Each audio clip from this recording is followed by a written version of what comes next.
Pakistan military chief అయిన అసీం మునీర్ నిన్న అమెరికాలో ఎవరూ ఊహించని వ్యాఖ్యలు చేశాడు. పాకిస్తాన్ న్యూక్లియర్ వెపన్స్ కలిగిన దేశమని, పాకిస్తాన్ కానీ ప్రమాదంలో పడితే ప్రపంచంలో సగం దేశాలను తమతో పాటు తీసుకువెళ్తుందని, న్యూక్లియర్ వార్ ప్రస్తావన వచ్చేలా అసీం మునీర్ మాట్లాడాడు. ఇండియా ఒక మర్సిడీస్ కార్ లాంటిదని, పాకిస్తాన్ ఒక పెద్ద ట్రక్ లాంటిదని, ట్రక్ కార్ని గుద్దేస్తే నష్టం ఎవరికి అని అసీం మునీర్ ప్రశ్నించాడు.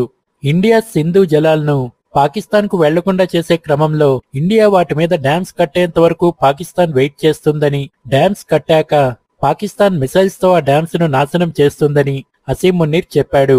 చివరిగా కాశ్మీర్ ఇండియా యొక్క అంతర్గత వ్యవహారం కాదని, కాశ్మీర్ ఒక ఇంటర్నేషనల్ ఇష్యూ అని, కాశ్మీర్ పాకిస్తాన్ కి సంబంధించిన వ్యవహారంగా అసీం మునీర్ మాట్లాడాడు. పిచ్చోడి చేతిలో రాయి అన్నట్టు న్యూక్లియర్ వెపన్స్ కలిగి ఉన్న పాకిస్తాన్ ప్రపంచ దేశాలకు, మరి ముఖ్యంగా ఇండియాకు ఎంత డేంజరస్ అనేది వీడి మాటలు వింటే తెలుస్తోంది.